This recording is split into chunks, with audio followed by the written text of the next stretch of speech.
Hello, good evening, and a very warm welcome to Rangers Radio.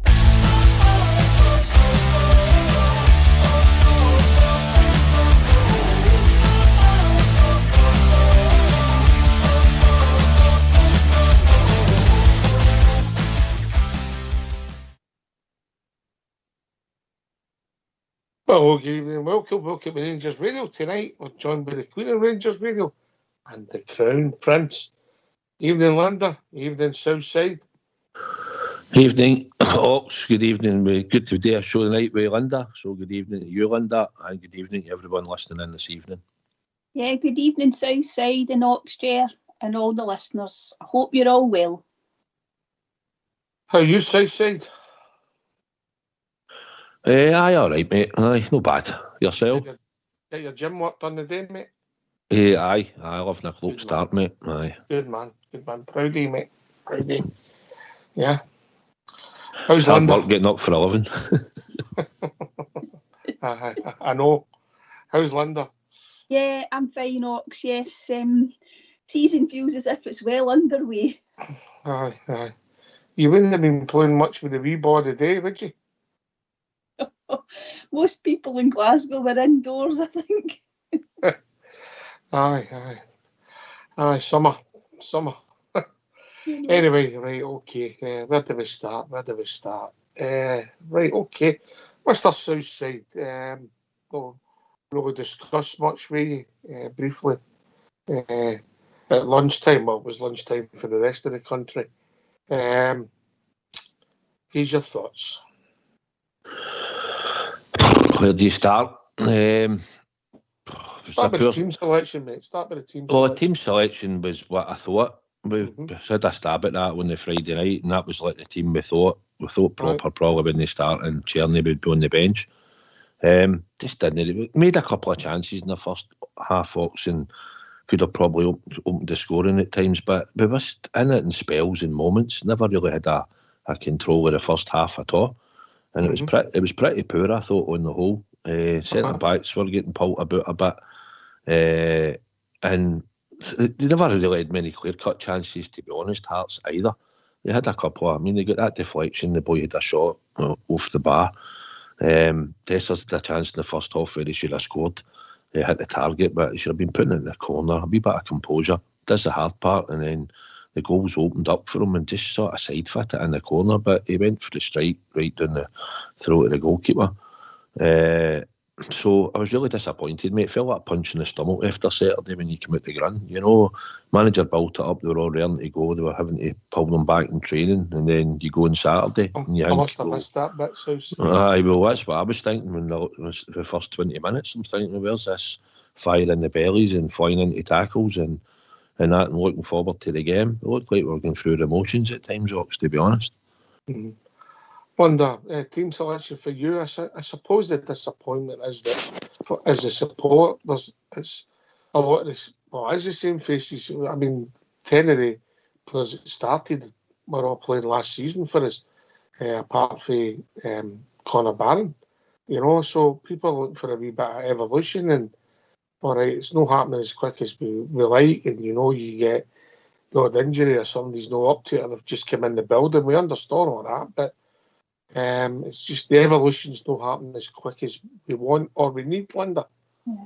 I think that's one of the most disappointing things about the pre-season and the start of the season so far, Ox, is that we're not seeing the new faces that we all said that we badly needed.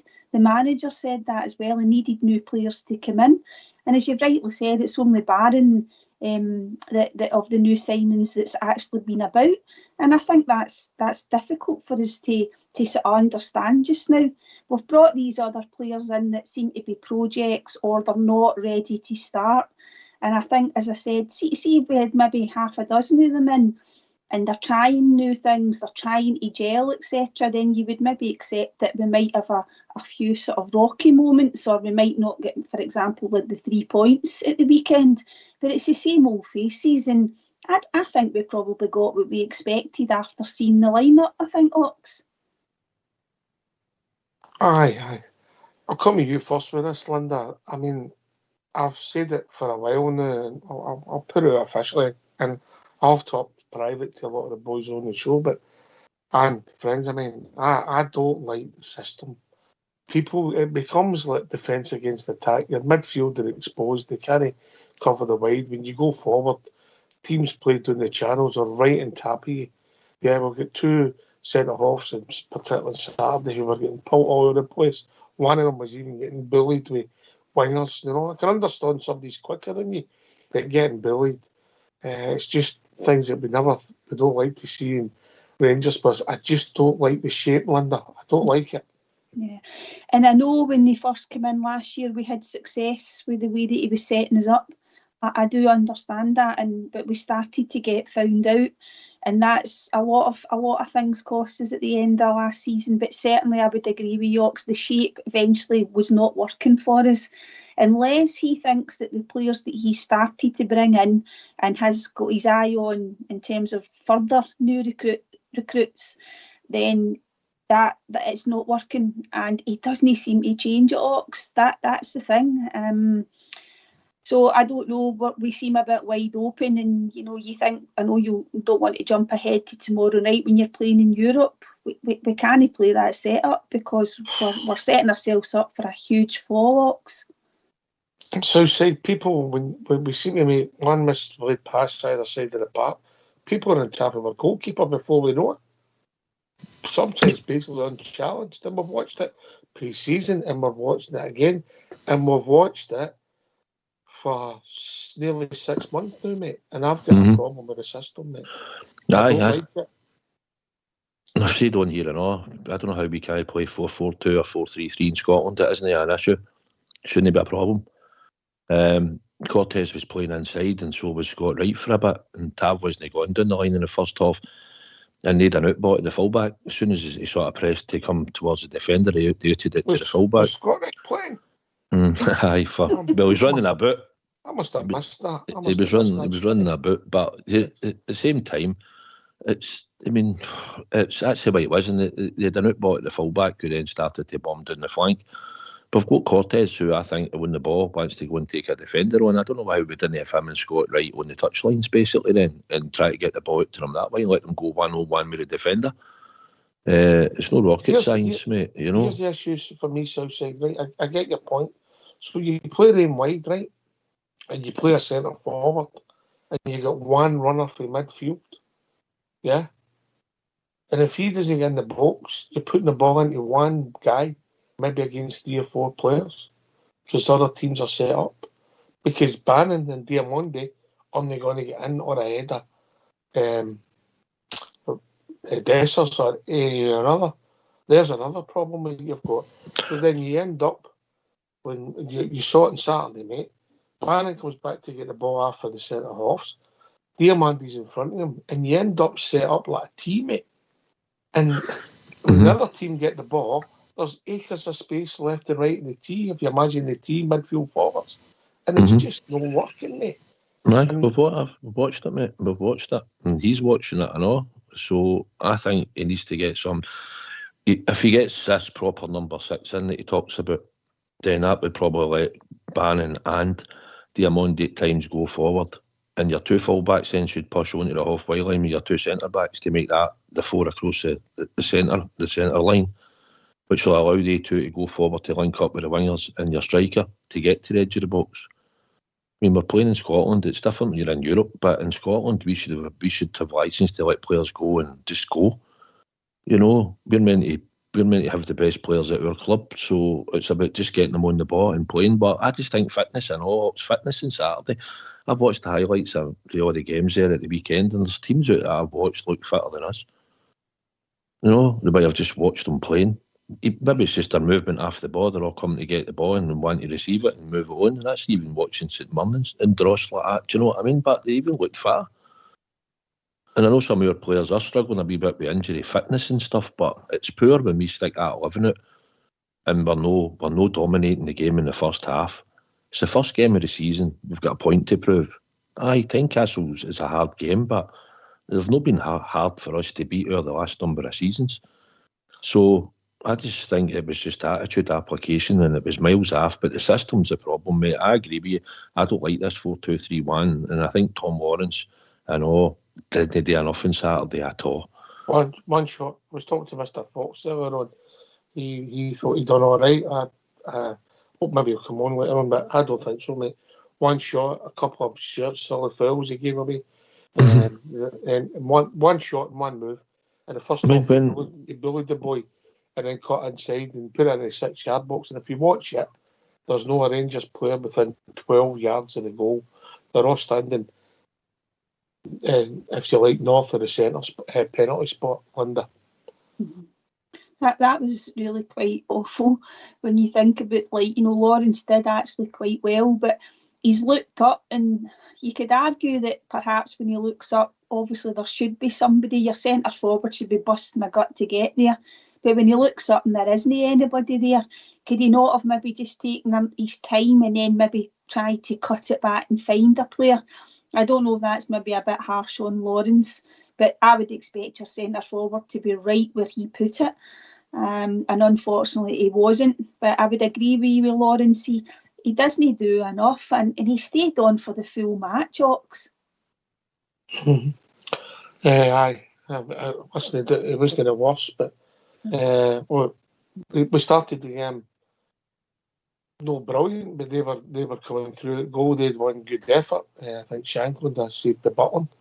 Even Butland at times wasn't as commanding as he was last season. But the two centre halves I thought were poor. Tav didn't look fit. Ridvan wasn't involved greatly going forward. Diamandi was okay. Barham was our best player.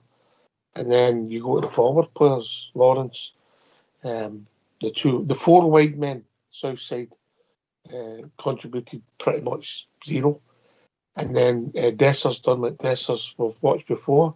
Absolutely worldly touch. And then doesn't hit the target. Second time, as you said, put it either side, goes for power, no finesse. The third one, he's a wee bit unlucky with the header because it takes the deflection off the boy and goes out off onto the bar and the post. So a wee bit unlucky with that one. But in another day, he could have had the hat-trick. So we've saw it again, the good, the bad, and the ugly, the Dessers, mate. Aye, there was the one in the first half, I think he turns inside, and for there, once I'd seen it back on the telly, because obviously it was in the first half, it was up the other end, but it was a huge gap. He just had to side fit it. Composure. I was sitting thinking, man, amount of players, strikers we've had can score the type of goals. He's done the hard part with working the angle to get across, and it's there. He just has to look up, but he just hits it like straight down the middle of the goal. The one he's tried to lob the goalie, he thought he'd have tried to keep the ball on the ground and just sort of tried to hit it along the ground. Maybe I think the goalie might. I mean, I don't even know why he's trying to lob him. It's an impossible one. And the header, he makes a run, and I thought he sort of stops, and I think he's trying to plant the power on the head. I get that, but I think if he took an extra step, he just glances it because he'll get to it before the defender. He was going that way. But that's Dessers for you, you know. He was the only one that got into these sort of chances in the whole team. And I mean, Lawrence has done nothing, mate. Honestly, I know. I believe we're trying to extend his contract rather than walk out the door next year. I believe that's the case, right? So if that's what they want to do, fine. So he doesn't walk out the door for nothing. But honestly, when's the last time Tom Lawrence turned up in a big game, Ox, for us since he's been here? No, you know, he's doing nothing. And I know it's only the first game of the season, but he never contributed for me. He had that shot, the goalie saved it. That was his one contribution for me on Saturday. And Matondo, as you were talking about the wingers, Matondo, nothing. Apart from that header across the goal and Dessers runs out the 6-yard box. I don't know what he was thinking about there. But that's what Matondo done when he came on as a sub. Tierney, you can see he's going to be a player. He's got quality. Couple of things he done, nothing else. But you can see that he will be a player in time when he's got a bit of fitness about him. I believe he has quality. But Matondo, I know, mate, honestly, need to find somewhere for him to go and all, because 20-odd grand a week, man, for a Rangers jersey. And that was his chance to come on and do something against Hearts. They might be right. He might be the funniest player at the club. Right. But listen, Linda, some people might think we're being harsh, but we're only critiquing what we saw. You can have a same result. You can draw a game, you pound them, and they have a worldie. We didn't have any consistent possession. We never peppered their goal. In fact, in the second half, with about 20 minutes to go, it was there that we peppered our goal. Yeah. And the thing is about the start, why do we not turn up in the first half of a game? It's all about, he talks about the reset at half time, and they did have a better second half, albeit, as you say, Hearts were going for the winner in the last sort of 15 minutes. But continuously, it's a problem we've got. We don't start games well, and why can we not go out and just be on the front foot? Granted, Hearts are playing at home, the crowd's up, and they probably thought they fancied their chances against us. But certainly, we can't go through game after game where it's taken us a 45 minutes to we have to get in at half time and the manager has to reset everything, Ox. We have to get to a position where we go and we take control of the game. And it's. Are you asking a question here, Linda, or are you giving a statement? I just want to clarify. Are you asking why they're not going out prepared from the start, or are you making a statement that they're not following the manager's instructions when he has to change it half time? All right, I'll ask the question. Why? Why is this? It's a fair question, Linda, and it's a worry. Southside. Aye, like you said, if you were fired up 2 days before it, thinking we're going to go to this game and we'll start quick and fast, Linda, no, we should be on it. We've seen many performances in the first half where he said, you've seen a sort of difference in the second half. And I think he said I could have took 8 players off. Mm-hmm. So if that was the case, then why did they not take one of them off then at half time? I get he was probably unhappy with the performance. I don't know. Do you think he would get a bit? I'd like to know the three of us staying out Southside. Aye, I know. It's frightening, but I mean, maybe he just said that. Maybe he thought it and it was true what he was thinking, but he never made us up at half time. So he's obviously get tore into him at half time, and then obviously we've seen what happened with Cortez. But apart from that, if it's that bad, I don't know. There was a wee break where they all went to get water, so I thought maybe then he'll have a go at them in the first half. There was a wee water break. Somebody was doing injured or something, and I think they all went out at the touchline. I thought, well, now's your time to get into them. But there was still no big reaction. Ox, we drew nothing each, and we created chances, and we could have went away with the result. Butland had one. Was it one save really to make? One, wasn't it really? One of the boys shot and he shot at the post in the first half. I don't really think he had a save to make in the second half, did he? They hit the bar. But Southside, they had better opportunities than we had to make goals. They worked the ball well a couple of times to create chances. I'm giving you that. I mean, Dessers, as we said, could have had a hat-trick, Linda, But forgetting about that, the rest of his play, getting involved, his passing, his link-up play, his holding up the ball, his awareness, it's non-existent. Yeah, and it's just the same. It's the same that we've seen it for a full season. And I know you get good numbers, but it doesn't tell the full story. He's a guy that needs, he needs 4 or 5 chances sometimes in a game to score, Ox. And when you're playing away against a team like Hearts, you can't afford that. The only way you get away with that is if your other players chip in with goals. If your striker's missing chances, your main guy, if your wingers or your midfielders chip in with goals, you might get away with it. We had one of the best strikers ever in Ali McCoy. He didn't score every chance. But when Ali was off form, there was other players that actually stepped up, and we've not got that just now. Southside made a good point. Our wide men, they're not contributing enough, and we've said this for the last 2 seasons. I don't know how you fix it, because those players that are there, they don't look as if they're going to step up at all, Ox. No, I mean, the 2 new players, Cherny and Cortez, we'll need to give them an afro at the dice, but Matondo moving into his 3rd season now, his 3rd manager. Scott Wright moving into this is 5th season, is it? 3.5. That's the 5th season he'll be involved with, half a season, 3 full season. I think so, might be. And well, Scott Wright can run, he can glide past players, but there's no product consistently. No offence to the boy. And he'll be on a contract where he's gone neighbour. And that's the problem you've got with Matondo as well. Southside, I don't like to say it, but don't know, because of the money they're on and what they're going to move when they go elsewhere.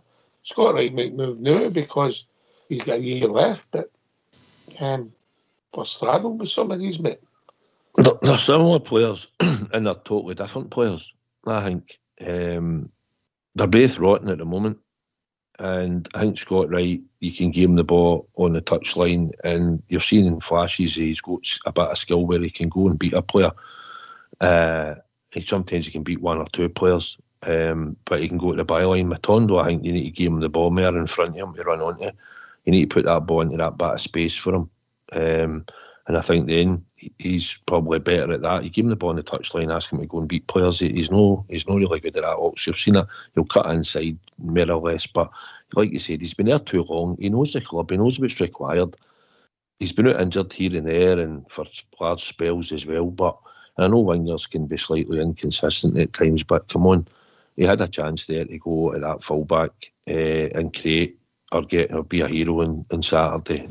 Just get in the game and even if he didn't get by him every time, but you could see that he had a go at him, but there was nothing. And Tierney, when he came on at that late time, he done a couple of nice things, but he will be quality. A vast difference in him, I think, going forward when he's fit to what we're getting out of they two. I don't think Scott Wright, if we can get him out the door, fine. Don't think he's a major priority. No, he's not a massive player. And the way we are now, he'll probably be used. If he doesn't go, he'll get used. Should Tierney, if there I say it, picks up an injury or doesn't play again, wants to rest him, he might bring him in. He's got nobody else, so the squad's like that, Ox, until we start adding at least another 6 players, and we need quality players coming in, first team players. That's the problem we've got. I'm hearing that there'll be 2 in and 2 out. This week. That's what I'm hearing. 2 in and 2 out. Well, hopefully one will be a striker and one will be a number 6. Well, there's a lot of priorities. We'll see how Big Robin gets on. He'll play on the left-hand side. I actually thought Ben Davies was appalling on Saturday. I thought he was very poor. I know there's been games where he's looked comfortable when you say, he's not a bad player. I thought he was poor on Saturday. His distribution, his reading of the game, he's getting muscled, he couldn't hit it. And just did a bad game. I didn't think John Suter was much better. I thought he was coped better as the game went on, but he wasn't great. So we'll get Robin to come in. And maybe one more shot in there as well as centre half. Tav definitely wasn't fit. And we need as a centre forward. And listen, they maybe need wide men as well, but that's 4 wide men played at the weekend. They're not going to sell any more to get somebody out the door, Linda. No, you're right, Ox. But Ben Davies, we know he's not up to it. And it's no disrespect to the guy. He tries, but he's not good enough for this. He doesn't cope in this league. He get ragdolled with the boy up front. Is it Vargas, the wee guy that was playing for Hearts? He just didn't look comfortable from the first minute. I thought Suter actually was better when Davies went off to a certain degree, and I say I don't mean to be unkind to Ben Davies, but I thought Suter, as you say, he played better as the game went on. The two of them, I don't think we've ever seen them have a very good game together. I think they're better if they play with another centre back who's more assured. So I don't know, but Davies is another one, as you said earlier, Ox. He's on a good wage and he doesn't seem to want to go anywhere because we've been trying to move him on definitely last season anyway. 2 years to go, Linda. 2 years to go. Poof. Yeah, there we go. Right, I suppose we'd better get the phone lines open. I've got a question south side there, and the people want to come in and there's a couple of questions, mate. Yeah. You there? Aye, sorry, I am here. Right, a couple of questions I'm going to ask is, the first one I'm going to ask is about the setup of the team. Would you change it and how would you improve it? The punters are there. And the second one, at this moment in time, and right last week, with everything that's going on in the club, was the priority to give the manager a year's extension? I'm interested to get your thoughts on that, but let's hear from these. Why don't you give us a call on 0141 356 1972. It's your show, it's your platform. Let's hear from you.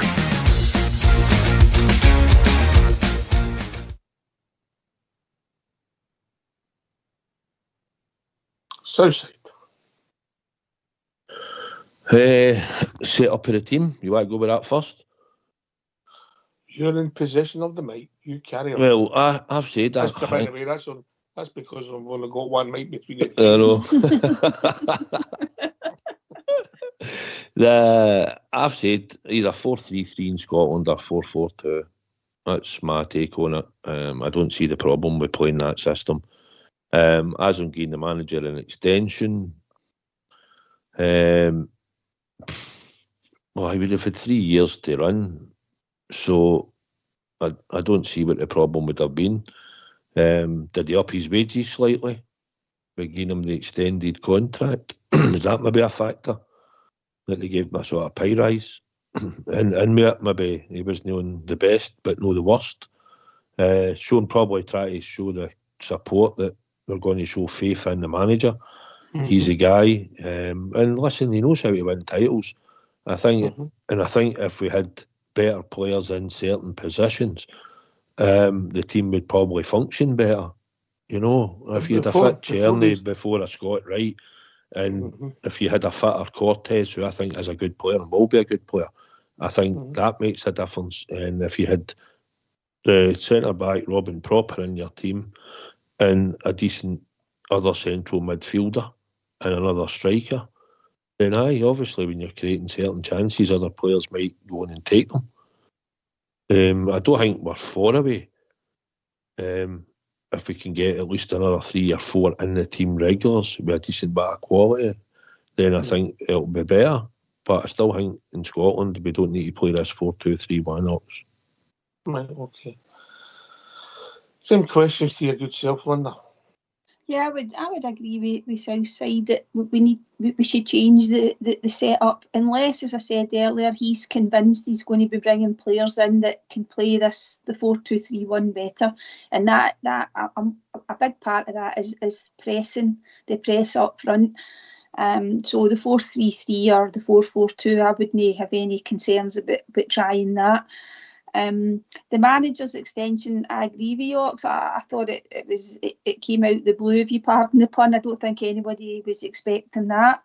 And it could be, as Southside said there, it was just to show that we're putting our faith in him, and it's a rebuild, and it's maybe to try and manage expectations and the fact that, you know, we are going to put our faith in him. But you could still have done that with just keeping it the way it was. You know? I'm going to throw this stat to you too then. Domestically, 16 last 16 games, 6 wins. Yeah. Well, you know, it's not great, is it? Not at all. But listen, as you say, as somebody pointed out to me. Just for the record, so I say John Lundstrom was playing in most of the games, just like that. As it's been pointed out, listen, we played them in a cup final last year, and by all accounts, we were by far the better team, and we played as a 4-2-3-1. So he might see in his eyes that the 4-2-3-1 does work, and you know, managers, they're stubborn, and when they've got a set system to play, a lot of them will stick to it. Gerrard done it, didn't he? In that cup final, how many goals did we score? We know that, listen, we know, but as in dominating most of the game for the period of time, if we had better finishing, we didn't create a lot in the game either at times, but we created chances and moments to score goals, and we didn't take them. And goals change games, as you know. Aye. So in his eyes, he'll probably think that the 4-2-3-1 is probably the way he will go, and he'll stick to it. I don't think he should. I think all managers should be a wee bit more flexible, where when we go into Europe, if we're up against, listen, we've seen Walter. Sir Walter changed it. He wasn't daft. He knew that you have to sometimes play an extra player in midfield and shut it down a bit, and maybe play your fast player up with one half and things like that, and no go gung-ho and just think, oh no, we play 4-2-3-1, and that's, you know, sometimes we'll go up against better teams against us that will be in Europe where we'll have to change. But I don't think it will change. So if that's going to be the type of manager he is, then I'm hoping that we've far better players to go in and play this system, because we need them, because the players we've got aren't good enough to play this system. Aye, because the players we've got are players that we've seen all last year as well, the vast majority. So if we give Cortez and we give Diamandi a pass because they're just come in the door in January and they're still finding their feet, but I don't know how long it takes to find your feet, Linda.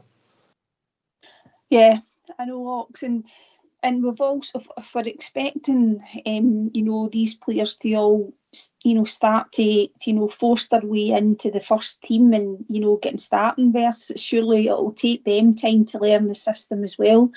You were hoping that just now the players that have actually been playing that system under Clement for the best part of 2/3 of a season would be able to actually take instructions and carry out the game plan, but they just didn't do it. I mean, we talked about the first half on Saturday.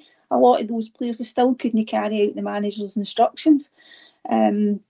So again, it just comes down to the clientele and who we're going to get in. But I just think that it would be good for him to be a bit more flexible, because he just seems to stick with that formation. But as I said earlier, we can't begin into surely the game tomorrow night playing that formation. That's not going to work. That's what he will play. I don't see him any different. Do you, Southside? I don't, but I wish he would think of something different, because I don't like the idea that my manager's just set on that. I mean, you've got to be able to adapt. All good managers adapt and do certain tweaks to their team. You can't be stubborn about it. And I think if we can get a decent striker in the door, we get a good right midfielder. We've tried to get a couple who we've seen we probably done a job, and we can get somebody like him in. And we probably we definitely need another centre back. But forget the centre backs and out and just look for a good number 6 and a good striker. And if we've got 2 fit good wingers in Cortez and Czerny, it would make a massive difference. I get it. But when you've not got this time and you've not got them in the door now, you need to jig what you've got. And I think tomorrow night we should be sitting in with either 4 in midfield or 3 in midfield and 1 coming back in to make it a 4. I'd prefer to play a 4-5-1, to be honest. But he'll know. We'll see tomorrow. It'll probably be the 4-2-3-1. And who would your 4, just out of curiosity, mate, and who would your 4 in midfield be? Well, obviously, I would have had Diamandi and Hagi in there if Sterling was fit. Right, I think I'd like. He's back training. But listen, he might get game time at some point, Ox, but do you know what I mean? Mm-hmm. But failing that, the more you're going to have Cortez out, so he wouldn't be left. I'd have Czerny, I'd start Czerny. But I know what you're saying. It might have, see, to be honest, if it came to it might sound a bit mad and irrational, but I would probably, if I was playing proper in Balogun tomorrow with a back 4, then why not sit Suter in front of him? He can challenge for a ball, he can pass a ball, he can put a challenge in. Might not be the most, but listen, similar to what Sterling was like, Ox. No ideal probably to be in there, but if you want to shore up your defence a bit and make sure you're going to be protected, Diamandi slightly left, Connor Barron slightly right, there's your 3 right across the middle of the park, and then you can either play 1 winger. In a scale of 1 to 100, what do you think the chances of that happening is? 0. Oh, right. I know that myself, but Ox, listen, you've got to think about how to protect your team and how to protect your box. You might have looked at them. Listen, we know they had a high aggregate score, but to be honest, no, if they're any good. No. Right, so there's a bit of a fear factor because they went out and beat a team 9-2 in aggregate. But listen, their strikers, Yarmolenko, what did you see? 34, 33? No. Mm-hmm. Maybe we shouldn't be as fearful or too worried, but I do think in Europe, sometimes you've got to tweak it and make it maybe 4 across the middle or play a 5 in there or whatever you have to do, especially in away legs. I think sometimes against teams that you might think are better than you or maybe more fitness, maybe they've been playing their season so far, and they've played a good few games. I know their game got cancelled at the weekend to prepare for this. So sometimes you've just got to tweak what you see, Ox, and not just think that this 4-2-3-1, we'll just get there and we'll just do this, because it doesn't always work, mate, and you can't go there and be getting an absolute hammer. You know, if the system was wrong and you get opened up dead easy, and we're all seeing the same things that we've seen against Hearts on Saturday. Well, if you play like that, mate, and the big partner, imagine as you're there, like it's no time castle, and you're going forward down the flanks and they play the ball down the flanks, they'll be right through your goalkeeper. They'll be right in top of your two centre-halves, and they'll usually become the numbers, because there's no shape in that Rangers team at the moment, Linda. Yeah, and also at the back, we're just not steady enough. I mean, we're hoping that Proper will come in and he'll add a bit of stability. Whether or not he's going to play Balogun with him, I don't know, or maybe Davies just comes out and Proper fits in there beside Suter. I'm not sure, but we have to be a bit more compact. And a thing about it as well, Ox, is that if you just invite that onslaught on, you're eventually going to concede, and then you need to make sure that the ball sticks up front. And we've not really got a striker that if you're hitting the ball long, he can hold the ball up and bring others into play. So we're choosing to, if we choose to play through the midfield, we better make sure we've got cover as well. So I don't know, he's just got to send out a team, Ox, that's going to keep us in the tie. I know that's an understatement, but I don't really care what formation he plays, as long as we bring back a result that we can take into next week. No, I mean, sometimes in football there is too much made of formations in that as well. I get that, Linda. And if you pass the ball properly, you do, everybody does their job. But we're seeing a team as they dominate possession. We can't keep the football. We're not passing it well. We don't look as if we've got that much pace. The two boys in midfield are having to do a lot of work and pay for it. If that's the way you want to play, that's a manager's choice. You're going to be subbing them every game. Wonder. Yeah, and the thing about that is as well is that we're watching that. I mean, what is Clermont watching? If you go in with Barron and Diamondi, I mean, he ended up taking Connor Barron off. I mean, I wonder if that was maybe just protecting him a wee bit for Tuesday. I just thought he could even have taken Lawrence off and just made it a straight swap for Dibble. They're doing a lot of work, and I know we've been focusing on some of a lot of negatives, and it's understandable. But the young boy Connor Barron, we've got a wee treasure there. Early signs is that he could be quite good for us, and I hope we use him the right way as well, Ox. I didn't think Diomande had his best game at the weekend, but I do think that the two of them are being asked to do an awful lot, Ox, and that could be a really telling factor. Aye.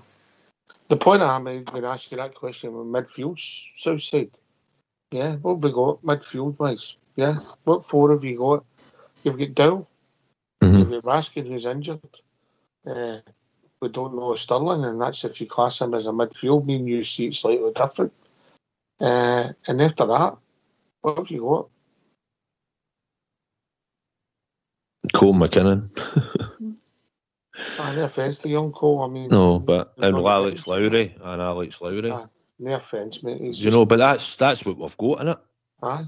That's it, and probably Ross McCausland if you to take him off the touchline because he is a midfielder. He plays. I've been through this debate. Mm-hmm. You could fling him into there and all, but basically that is it, isn't it? Aye. We're really short in that position. Raskin's get injured, and all of a sudden, and Dowell, we've not seen enough of him, and when we have seen him, he's not exactly set the hair on fire, Linda, is he? No, he hasn't. He had a wee brief spell last season, didn't he, after Christmas and New Year, when he came into the team and then he got injured. It's just Groundhog Day. We've got all these players that are either injured or they're not ready to start or they're on the sidelines for whatever reason. We've not got a full squad to pick from yet again, even with some of these new players. So you just feel that it can feel a wee bit like, as I said, deja vu here. And then we're trying to come up with, you've said asked us to name 4 midfielders that could do that job, and we're struggling, and that's quite incredible, Ox, that we're in this position at the start of a new season.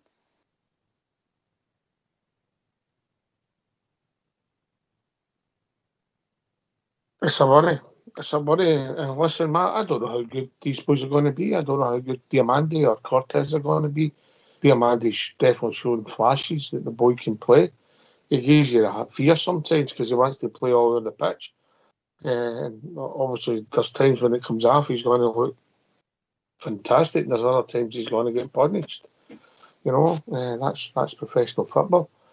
Barring neat and tidy, and you would see obviously Raskin come in and play in the 3. And if you don't bring Sterling in playing a 3, who else you got? Outside? Yeah. Yeah, I know. Raskin, if he was fit, probably him, Barron and Diamandi would probably be alright, to be honest, to a point. I think A3 could do a job for you as 3 in the midfield. And just take away that number 10 role, you know, because he's always going to play with wingers. That's a certain. He likes wingers. So did Gio. Gio wanted wingers and all. So it looks like that's what he's going to go with. And getting Czerny and having Cortez cements that. Once they're up to pace, they will be better. And once they're up to form, it will look better. But the now you can only critique what you're watching. And I wanted better on Saturday. It's all right. It's a draw. And there'll be a lot of teams will go there this season, maybe draw with Hearts. It's not the worst result, but ideally you wanted the 3 points in the bag, and you could have come away and said, well, do you know what, we didn't play that great, but we got the 3 points. Aye, we didn't play that great. Well, listen, we played worse, Linda, but we didn't play that great, you know. No, and I think we could have sneaked it, as the South Side said, but they could have scored as well, so probably a draw was a fair result. But you know, if you can just go there and nick that game 1-0, we'd have been very, very happy with that. It's about getting through these games, Oxway, and keeping ourselves in these competitions, getting through the games, as I said. But we just didn't have somebody who could just stand up with a moment of quality and get us that all elusive goal, I'm afraid.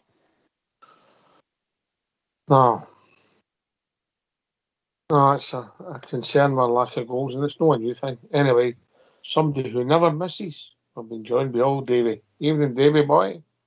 Hi, Ox. How you doing? Hello, Linda. How you doing, Southside? Hi, Davy. All right, Davy. I'm fine. Very constructive comments. It's the usual. You know, it's one of these things of all the panic buttons are flying everywhere again. But, I mean, honestly, before that game, I wasn't expecting much. I really wasn't, because you've seen they weren't going to just turn up and play a different type of game. And I'm over you, Ox, about the setup. It baffles me. And, you know, I'm really suicidal that you can play 4-4-2 as well, no problem. And that one system, maybe he's not got the right players, but we'll see. But I've got quite a few concerns with Clermont, and I'm not criticising the guy because it's too early to criticise him. Give him a chance. Hearts is a hard place to go to at any time in the beginning of the season. And the way the game was panning out, with about 10, 15 minutes ago, I was just saying to myself, I hope we don't get beat here. I'll take the point, even at that stage. And that don't want to sound defeatist or anything like that, but the way we were playing, we could have lost a lot. So you've got to reflect it that way. But I would like to ask you, why is it that Clermont keeps, we all know Wright's not there. He's miles away there. But why does he not hook him off and change it? You know, can you answer that? I can't. Are you asking a question? Why doesn't he hook Scott Wright? I've asked that question a few times in my head, mate. Listen, I think people, when they see Scott playing again and in the team, we're no doubting he's got some ability, but it's time to move on. The race is ran. No, he might make his words, Linda, but we've watched it. He's flattered to deceive for, as I said, I think this is his 5th season, half a season and 3 full seasons. Yeah. Yeah, he's just never a starter, and for us to get so far into his career where he's starting, but I don't know what other choice he would have had. You know, Czerny would have probably started if he'd been in the door a wee bit longer. I don't know why Ross McCausland wasn't in the squad. He wasn't even on the bench, so I don't know. Don't know what happened with that, Davy. But the thing about that is that Scott Wright does quite well for a few games when he comes on as a sub, and you think, well, he's maybe done enough to get a starting position if there isn't any other option. But he never plays well when he starts. He's better coming on, and you might get something from him. But no, and I think that's what's really kind of getting everybody down as well, is that when we looked at that starting team in Saturday and Scott Wright was in it, and so many years down the line, I mean, it is a bit of a punch in the stomach for the fans when we're still relying on him to start a game, and it's no disrespect to him, Ox.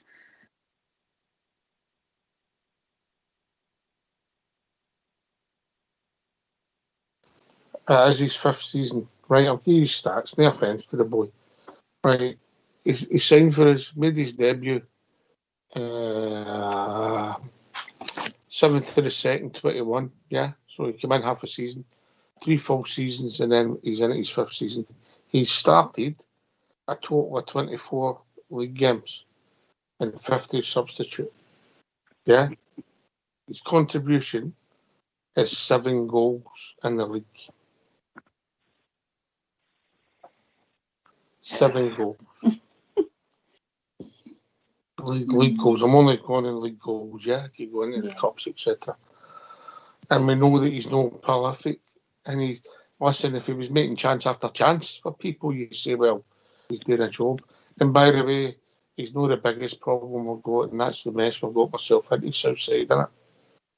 Aye, I wonder about his assists. So, listen, he's had moments in the jersey throughout his time, but never anywhere near enough that we want and should get. Listen, I think we bought him for Aberdeen, 150 grand, young boy, had a bit of potential up there. They played him right on the touchline as a winger.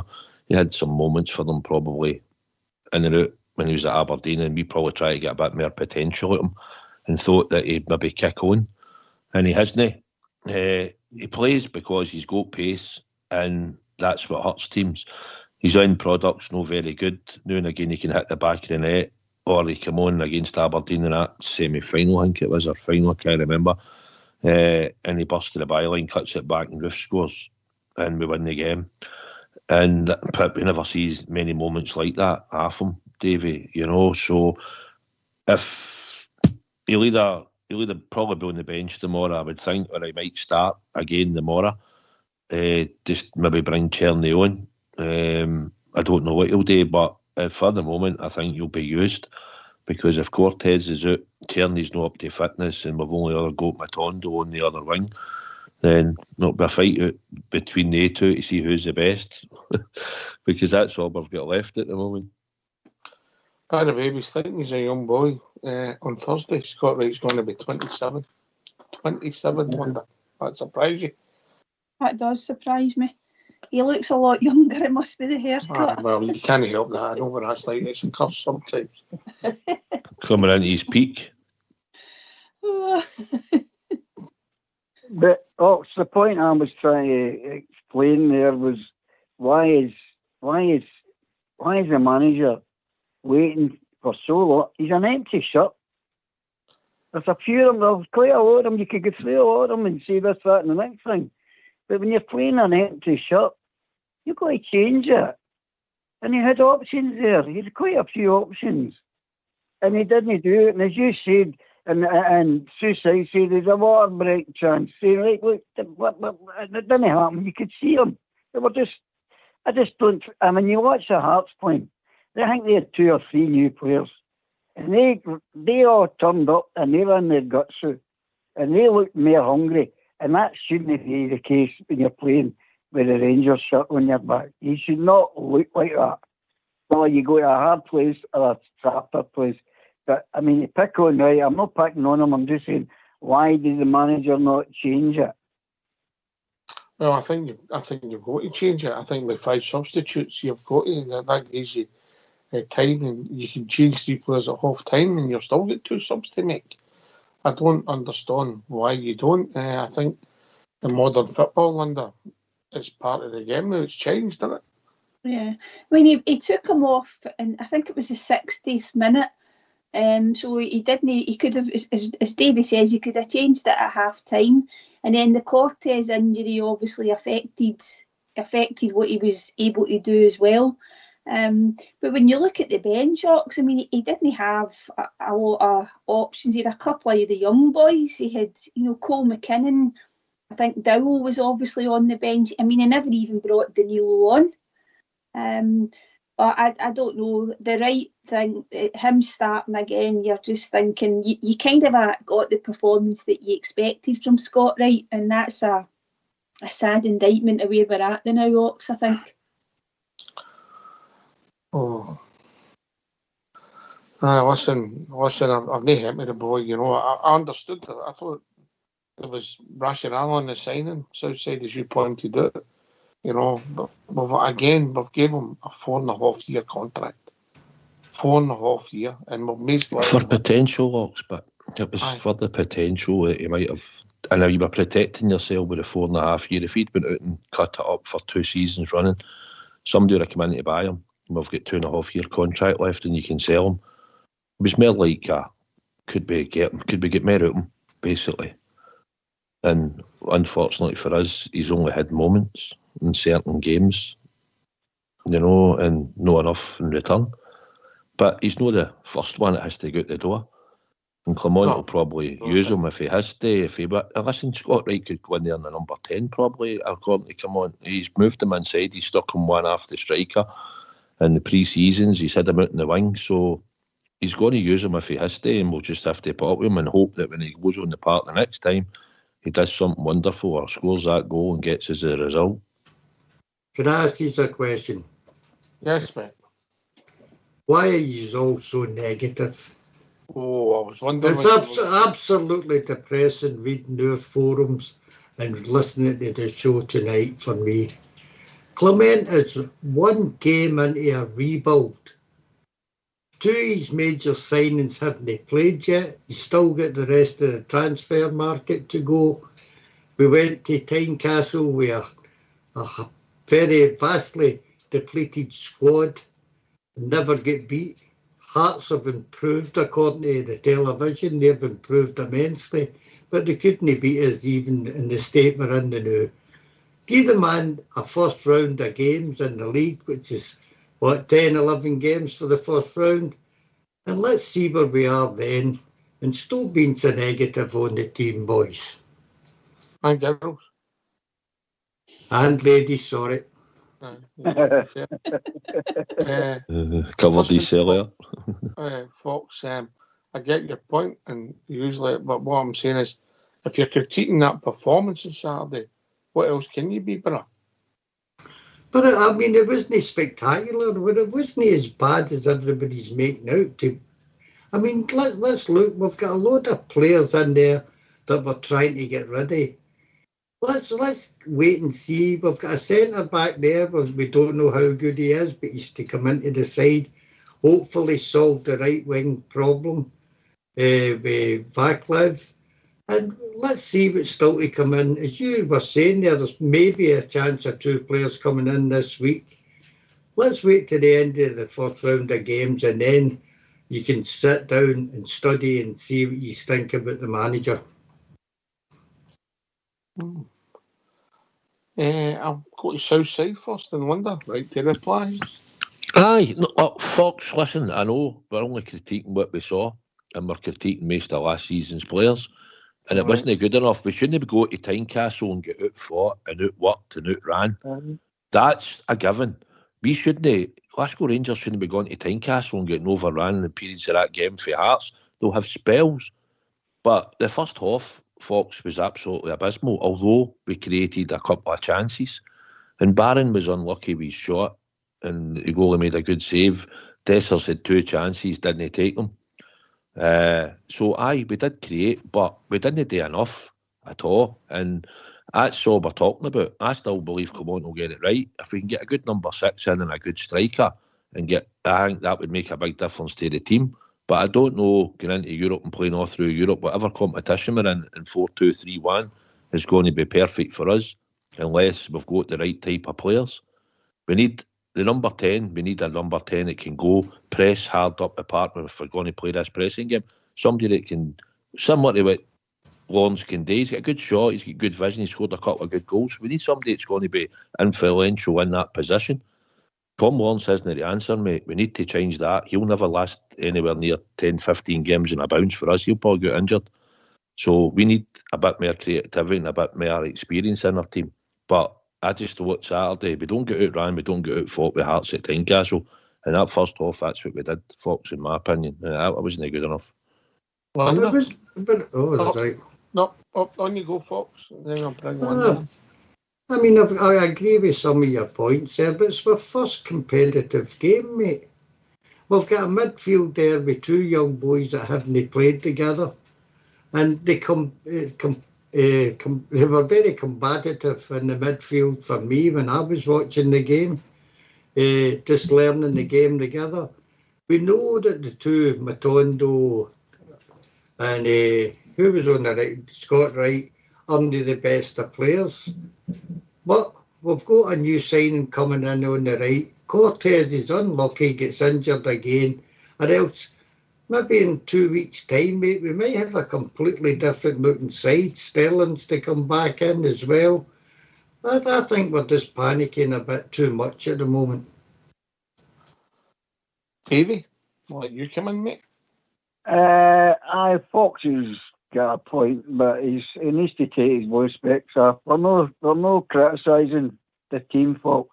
All we're doing is taking the game and saying what we've seen. And you're dead right with a lot of things you mentioned there. But I'll ask you all this: how many of you thought that team that were playing there was only a few changes? How many of them did you think for last season would play again there on Saturday? Because there's virtually nearly of them all. So that's some rebuild. There was only one new player on the park that hadn't played last season. That was Connor Barron. And then, obviously, when we brought the subs on, that was Cherny. So that's 2 players that were brought in. Yeah? There you go. Yeah, that's what we've seen. And we knew we needed first-team players. Listen, maybe some of the criticism must be maybe looked at in recruitment, but that's a whole different debate. Fox, I think the problem is it's no one draw. It's 6 wins and 16, mate. And the hangover hasn't get finished yet. We can't get a sweet drink to get over a hangover, mate. Fair enough, but I mean, most of the games was all played with the squad last season. Give him a chance to build his side, mate. Since January, he's brought in decent. Diamandi's a decent signing. Cortez is a decent signing, mate. He's out for 2 months, I believe. Well, that's the injuries happen, mate. It's just one of these things. Injuries happen. You couldn't foresee what had happened. The boy just fell apart and jarred his knee. It happens. You know. I just honestly think that, I mean, we should go to Tynecastle and dominate. Who did that right? Celtic went there last season and get beat, mate, in the opening day of the season. And their fans all went toe-to-toe at that. We've no given right to beat MD. But look, come on. They get beat there. They get beat there the day after we get beat with Murable, mate. Well, it doesn't matter. I'm just saying that they went there with their all singing and dancing team and get turned there.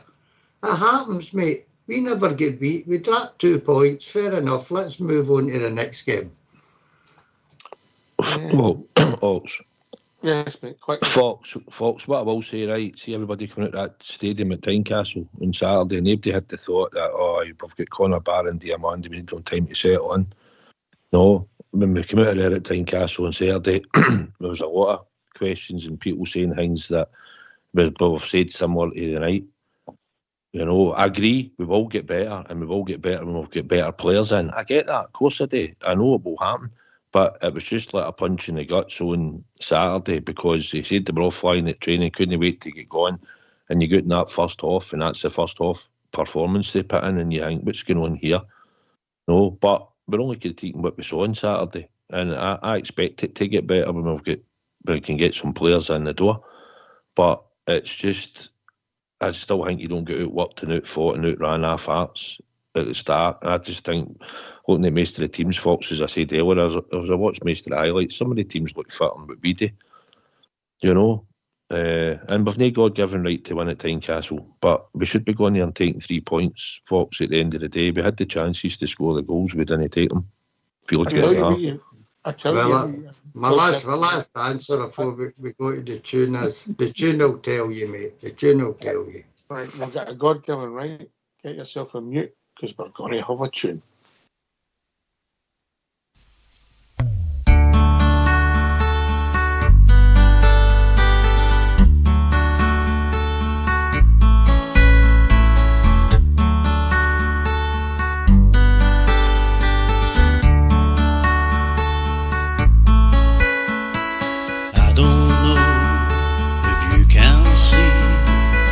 Just what the Rangers really mean to me. These last few years I've been afraid that we might drift away. So I've been telling old stories and singing songs, made me think about where we come from. That's the reason why I feel so very proud today.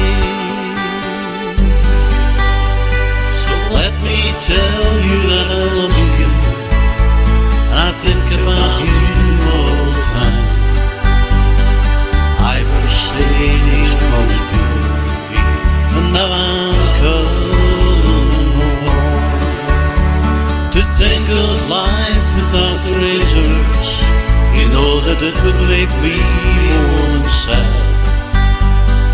Glasgow Rangers is everything I've ever had.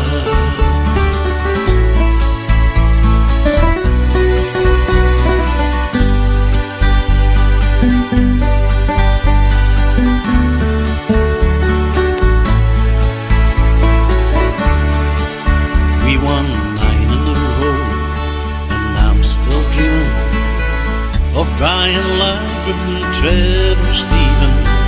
Marvin Andrews said, keep believing. Davy Cooper on the wing. We remember Gaza with great affection, the day the helicopter changed direction. Jimmy Baxter, he was pure perfection. Super Ali scores again. Well, let me tell you that I love you, and I think about you all the time. Ibrox Stadium's calls me, and now I'm coming home. To think of life without the Rangers, you know that it would make me more than sad. Glasgow Rangers is everything I've ever had.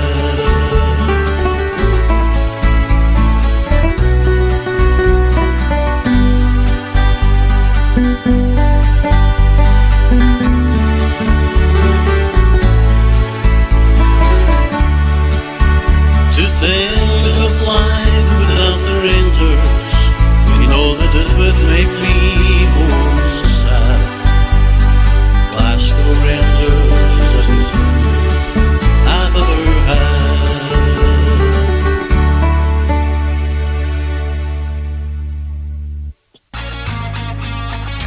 Why don't you give us a call on 0141 356 1972. It's your show, it's your platform. Let's hear from you.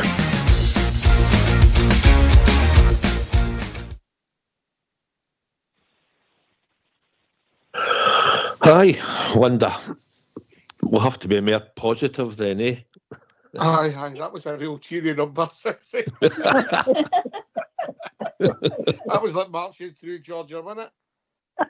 Aye. Oh, well, it's too calf. I'm sure we'll be back singing it on a regular basis. I'm sure we'll hear it Saturday at Hampden.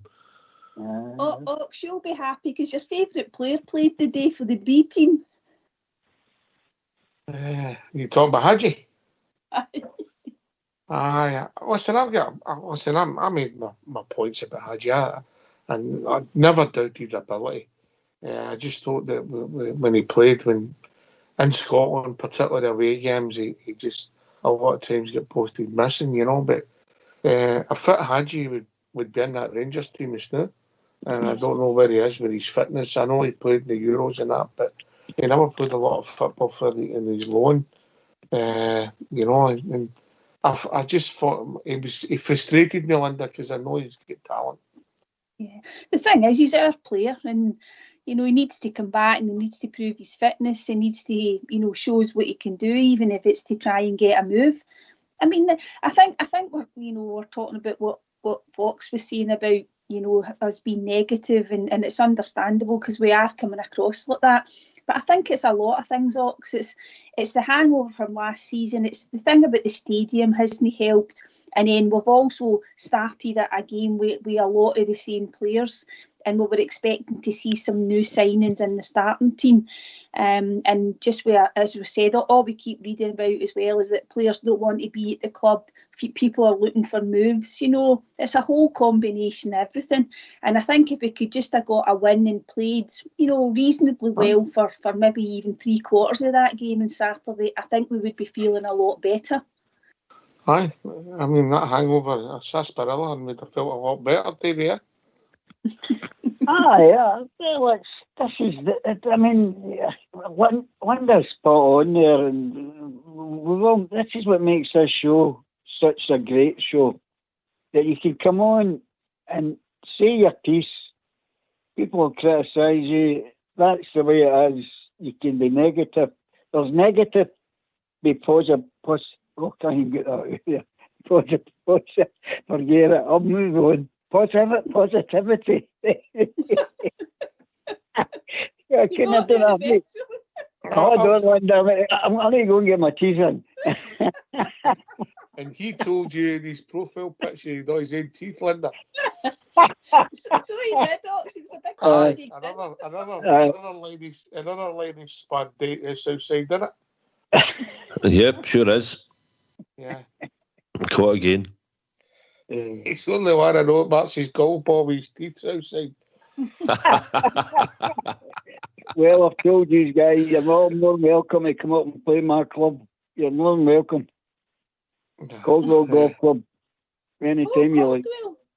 Oh, it's all flat, Davey. It's a flat course. No, it's a nice course. No, it's got a few wee hills and inclines. It's a lovely course. Nice outside the town course. But anyway, get back to the Rangers. Regarding what puzzled me, and it's not a criticism if Fox is listening, which he will be, is why did we start getting big long balls to Dessers? And I cannot get, and it wasn't the goalie who kept doing it. It was the centre backs were doing it, and it was going nowhere, and it was going back to us as quick as it came out. You know, that's just, I couldn't get my head around that one. And we seem to stop it in the second half. So it just shows you that he did say to them, right, if you're not playing to ramp, this is the way you need to start playing it. But I just couldn't understand why they kept slinging big long balls up to him, because he's not the player for that. I'll tell you, there's another reason I think it is. And again, I'll go back to the shape, but I don't know, Southside wants to come in. If the two centre halves have got the ball and the full-backs are out wide, there's not a lot of options in midfield, because we sometimes we can end up playing in a straight line, and if one of them comes back and takes a half of the centre backs, mate, he's not going to have any option back to hoof it, because there's nobody there to get a body, Davey. Aye, well, that's probably, well, maybe that's the thing, but I'm off with what Fox was saying. Is we're talking about this, that and the next thing, but there's a lot of players coming into that squad, and we just need to, at the moment, not even say bite the bullet, but it will improve. It has to improve, because the majority of them who were playing were more or less there last season. And we all know that's not going to work. So, let's be honest, the stats tell you that 10 players in that starting 11 played for us last season. So outside, come back in about Davies long ball to you. Aye, we did. Well, there's no point in doing it, Davey, to be honest. He's no an alpha where he can hold the ball and hold the defender off and bring other players into play. He's no like that. He's never been like that since he came. Now and again it works the odd time, but no very often. And if you're playing that ball, then you need to flood the midfield up. Somebody has to go and help him. So when he gets it, you're running off him, giving him an option, winger or one of the midfielders. And if we've only got two, and it depends how far up the park he is when you're knocking that long ball. It works certain times. You want their defence turning like we did with Sima when we played him on the left and you're knocking the balls up. But if you're just knocking up to your striker, it has to be somebody that can hold the ball up and lay it off quick and look for a runner. So whatever reason we're doing it, Davey, there will be a rationale behind it. But as Ox says as well, if you're not playing it out quick to the winger to get a midfielder to come short, maybe your centre-half steps in to try and receive it and all, and then play for there, then you're limiting your options and sometimes we're just launching it. So it's something that has to be addressed as well. But maybe with better players as they start to come through the door, then that might improve. If you're talking about Hagi, mate, I've told you, Hagi could come in that team now when he's fit and he doesn't need to have a lot of plays. He could be the one player that goes and links the play. He's good, two-footed, he's got good vision, and he's done more in the Rangers jersey than Kieran Dow, Cantwell and Tom Lawrence put together. As much as he could be criticised, Hagi is a far better player than any of the three put together. Can you throw Scott Wright into that as well? You can fling Sam Lammers into it and all. Everybody we've tried in there, mate. Hagi is by far and away a better player. He would easily pick play. He could make the passes. He'll move for you.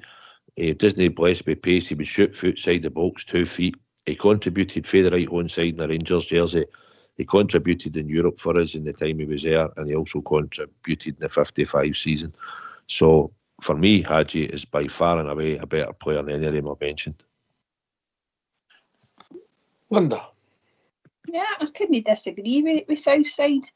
And it'll be interesting to see what happens with Hagi because, you know, I think his agent's been doing a lot more talking than the boy himself. So hopefully he's back, you know, at Rangers. He's either going to knuckle down and try and get a place in the team. I mean, Clement's never even been asked about Hagi before. You know, he's not even had a chance to have a look at him. And we'll see what happens. He's obviously not going to be named in the European squad just now, so he won't be available for the games coming up. But who's to say that he couldn't get himself back up to match fitness, Ox, and we could start to see him maybe, you know, popping up in some of the, you know, the league games. You know, it's another player, and if he's fit, then, you know, and he can make a contribution. You know, he's we're his employer just now, so. Which is very frustrating about somebody like Cantwell, who's making zero contribution just now, but still getting paid. There's a lot of money. You know, our wage bill every week with very little return. You know, obviously there's 2 players there that only don't look near it. You know, Cantwell and Hagi, if they're going to go sooner rather than later, because it frees up the money that folks want for the manager to bring in his young players, but they've got to be starters, Southside. We've got to bring in players that are going to be pushing and playing in our first team. Mm-hmm. Aye, and like I say, they cost money. And he hasn't, I mean, see, as Linda points out, he hasn't really had a look at Hagi. And I know they're probably want to get rid of him, and he probably will go. I don't know. But if he's running about Ibrox now, and there's nobody really wanting him, or you listen, Hagi in there would probably do more if he was a bit more. Listen, they're all struggling for fitness, but whatever fitness he's got, if you had to use him, I dare say we're going to make a slight difference to that team straight away. But it probably won't happen. He'll probably just get moved on in time. But we need to get that type of player, somebody that can go and command the number 10 role.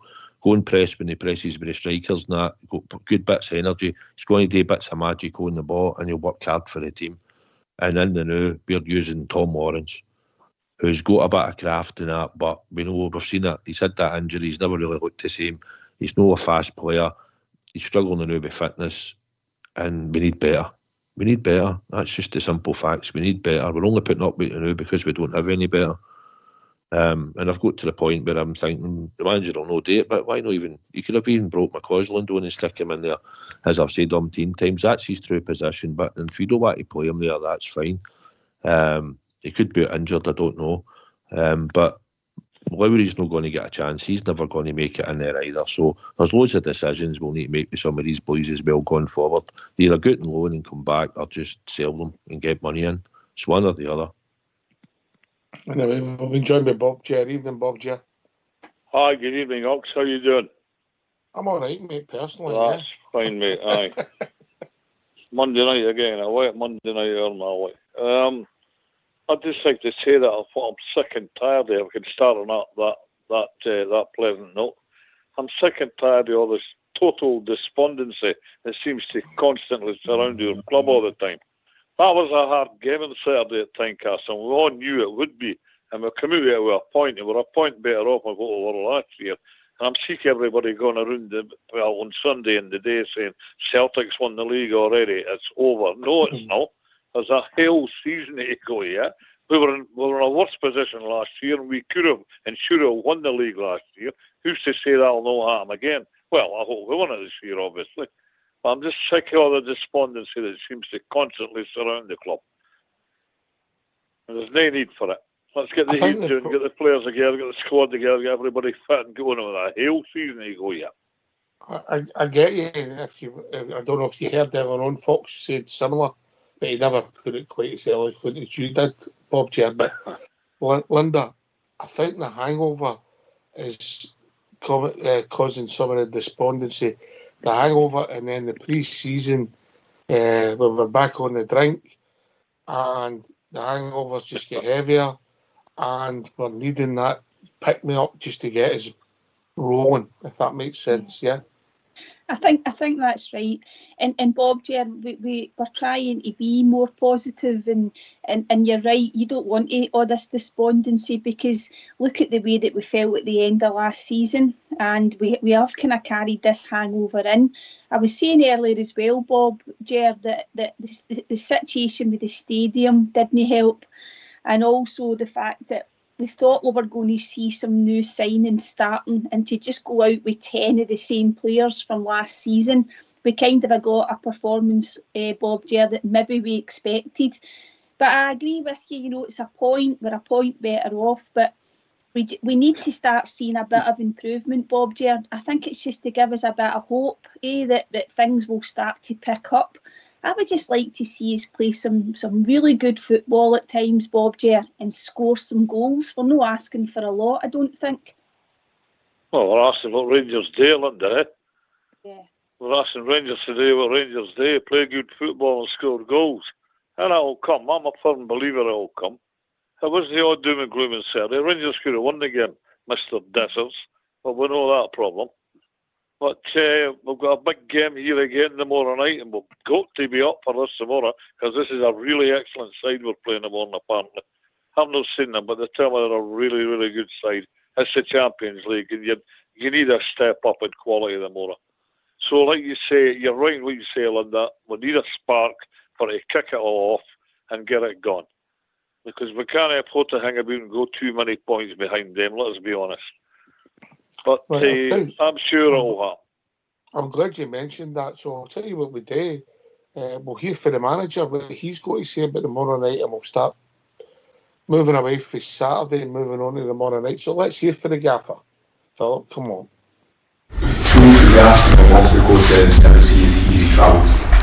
No, he didn't travel because we made a scan and he will be out for around 4 or 5 weeks. So it was a really unlucky fall in a duel, and his knees was twisted. So it's an unlucky injury, nothing to do with load or whatever, just unlucky collision with the player. Particularly frustrating for him because he had that unlucky injury before, obviously last season, so it must be difficult for him as well. How's he taking it? Yeah, of course it's a hard blow for him, for the team, because he was coming back, and and he's going to become an important player for the future of the club. He has a lot of quality. He showed that last season. He was hungry to come back. He was on his way back. He was not at his best yet. So, but he showed already promising things again. So yeah, it's a blow, but it's part of football. It's not only with Rangers, it's in every club in the world.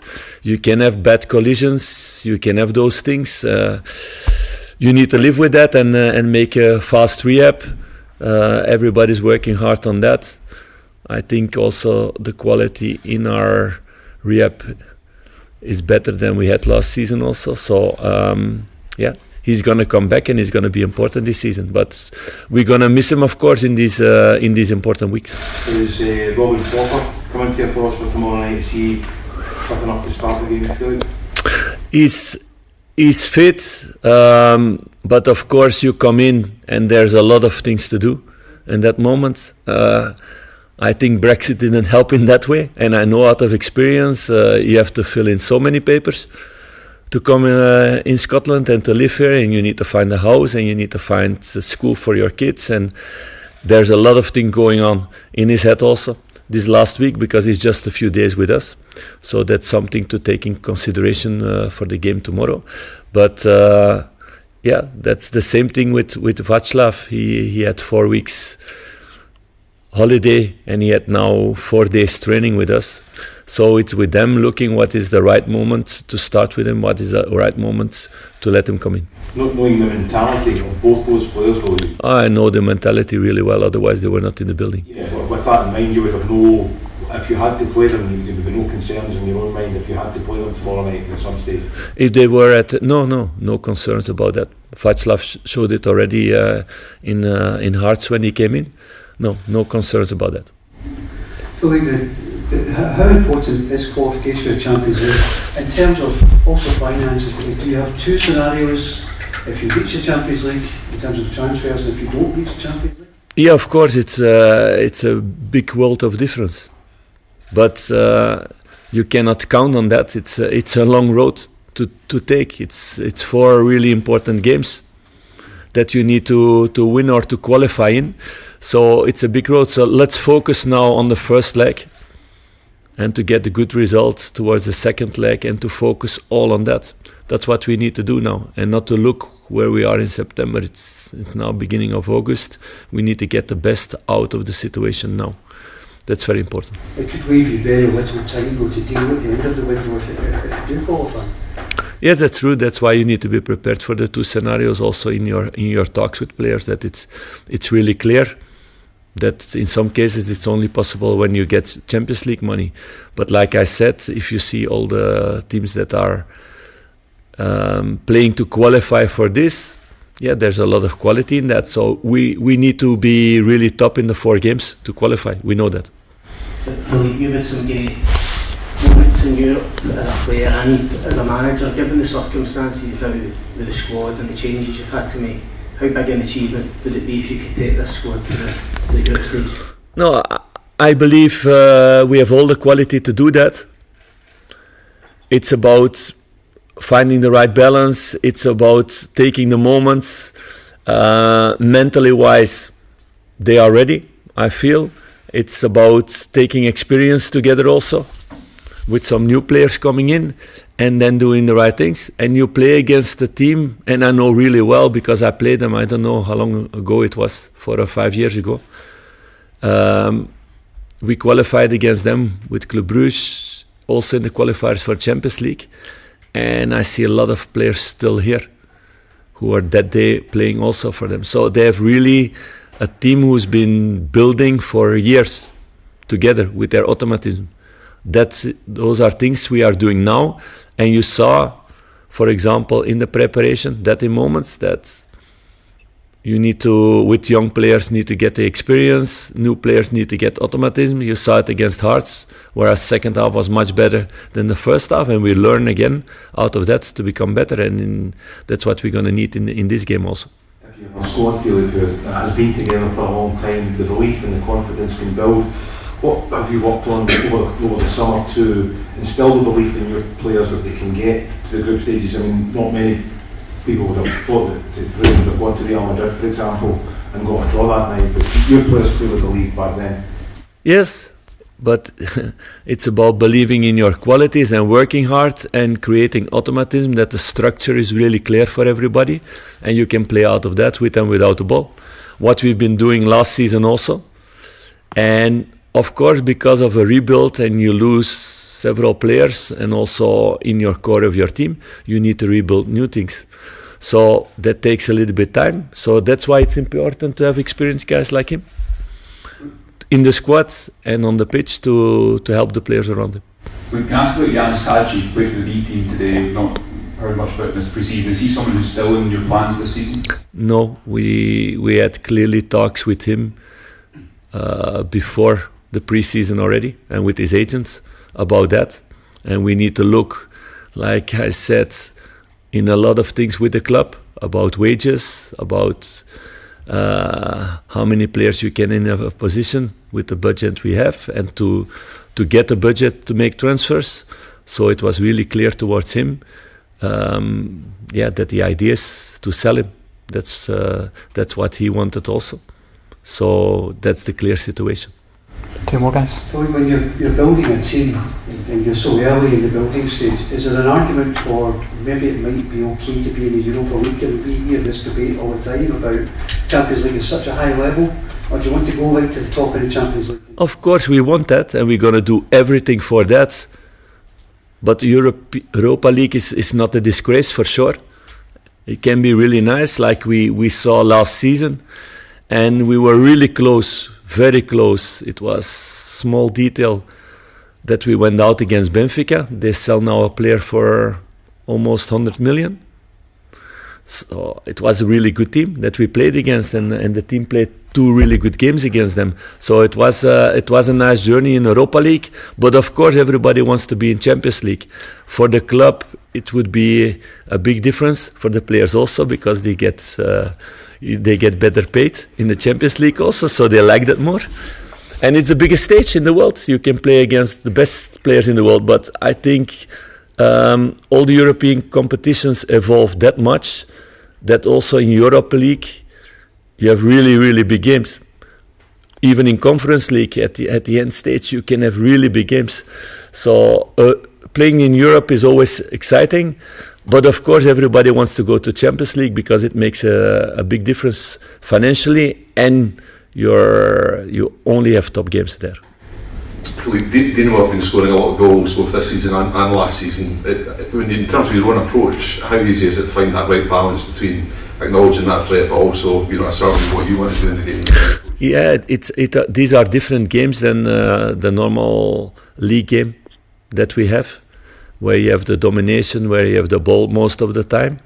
And even that we didn't play a good first half against Hart, we still had 63% of the ball possession. That's really difficult against Dynamo, because they're really, really strong on the ball and holding the ball and making good combinations. So it's another level, it's a different style of playing, and that's really interesting now to challenge. That's why we wanted also these kind of games in our preparation, to play against teams who are strong in those things, to get the experience already with the boys. Otherwise it would be too much of a surprise. So I don't expect us to have 60% of the ball possession tomorrow. We don't need. We come here for a result, not only to have the ball. Why don't you give us a call on 0141 356 1972. It's your show, it's your platform. Let's hear from you.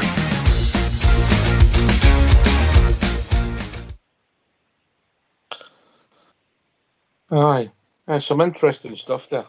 Some interesting stuff at the end. Listen, I get his points, all his points, but listen, we just need this pick me up. And he's right, it'll only be half time tomorrow night, Southside there. Aye. No, he seems to think they're a good team and whatever. He's maybe checked them out. It's just about getting there. Make sure you can come back to Glasgow with the right result. If it's a draw, it's a draw. As long as if you'd have to take a defeat, it's 1-0 at the worst. But no, hopefully we'll be competitive tomorrow and we'll get chances and hopefully maybe on your night we'll create a chance or two and somebody will eventually just take it, and that might just ease it. Goals change games, mate, so we just have to make sure that we don't lose anything daft in the first few minutes of that game.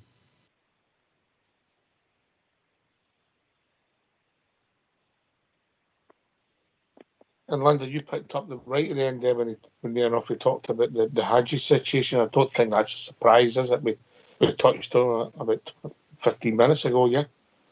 Yeah, he just cleared it up for us, didn't he? Well done, the manager. And aye, so we can just cross Hagi off the list, Ox. I don't know. I think we maybe just were thinking he could be somebody that could come in and make a difference, but he might be one of the ones that will be going sooner rather than later, and that's fine. We just all move on and it frees up wages, and we might get a good wee transfer fee for him as well. Aye. Obviously, he's got a big name in football, and just so we know, he was involved in 99 games for us. Yanis Hagi, 68 starts, 31 subs, 16 goals, and 11 yellow cards. I think he also made things happen at times, mate. And listen, go with our best wishes, and I mean that because it was a horrendous injury the young boy had, Bob Gerrard. It was a bad injury against Stirling Albion, if you remember. It's a shame, but at the end of the day, it's been decided on the boys, you know, that his time's up at Rangers, and again, it's going to free up wages and maybe to bring somebody else in with a similar or a better quality than him. We're hearing that Cortez is out for about 4 or 5 weeks. That's we're lucky. I did a wee bit of research. This is a small stadium tomorrow night. There'll be a crowd of about 15,000. And Mason will be Ukrainians that have fled into Poland due to the war. And there'll be some Polish servicemen that will make up the crowd tomorrow night. So, as Southside says, let's not do anything silly in the first sort of 10, 12 minutes. Let's fuel our way into the game. We are Glasgow Rangers. It's tough enough to crack for anybody. So go for it tomorrow night, boys. It's a good performance. And we said a proverbial kick up the you-know-what for the spark off our season. I'll be interested to see we line up tomorrow night. We're really looking forward to that. Obviously, it's a big game early in the season. Davey, going back to Hagi, he was unlucky with that injury. And also, there was a bit of common sense, but the manager said the amount of wages and the amount of players we've got for the same positions who weren't contributing. He's right. There was a bit of common sense, but the manager... Yeah, he's spot on. Well, I think realistically, I heard them saying that earlier on today. I knew that was coming in. I didn't know how to say it because I'd picked him up wrong. But yeah, definitely just what you say. It's going to just take its course. The game tomorrow, if we can keep the door shut for a while, keep the crowd quiet. I mean, if you look back on that team's last couple of games, they tore that team. I don't know if it was a Turkish mob or what, but they destroyed them. So, I mean, if we can avoid a heavy, I would say, I don't want to say, I'm trying to be optimistic. I wouldn't say 1-0, 2 at the most. We've got a good shout that we'll come back to Hampden. And that's what we're going to look for. But what I want to look for is an improved performance. That's the thing we were talking about earlier, about that game. We were all expecting an improved performance, and that just didn't materialise. I think that was the thing that let everybody down. So, as Rock says, we move on, take this one, then we take it to the next game again. All right, we've been joined with Smurf. Evening, Smurf. Evening, Knox. Evening, everybody. Sorry if I sound a bit hoarse. I'm not bunged up. But following up, just a wee point there, what Albert said. I think there was been that lot, and there was a lot of bad blood, wasn't there, because they don't want to politicise things. You can't be careful what you talk about, but obviously the sort of allegedly Russia and then everything's going on that side of the globe. I think there was extra motivation there, but in all honesty, Ox, you don't want to be negative or whatever. Would you be happy with us getting in, apart from the financial incentives? Would you be happy with us getting into the Champions League with that squad? Would I be happy if we're getting in the Champions League? Wow. With that squad? That's a loaded question, right? I'll be happy for the club and the revenue.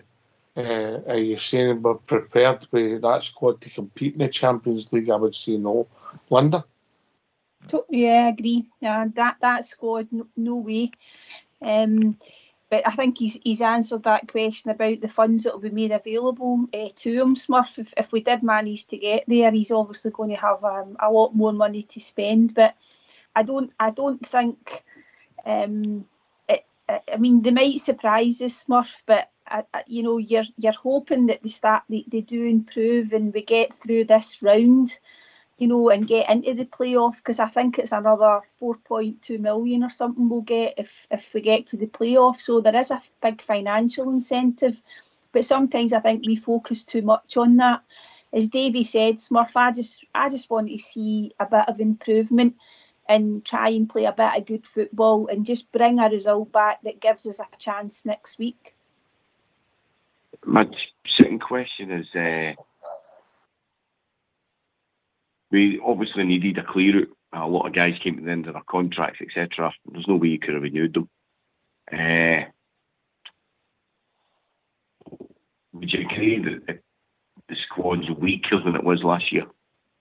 At this time of the season?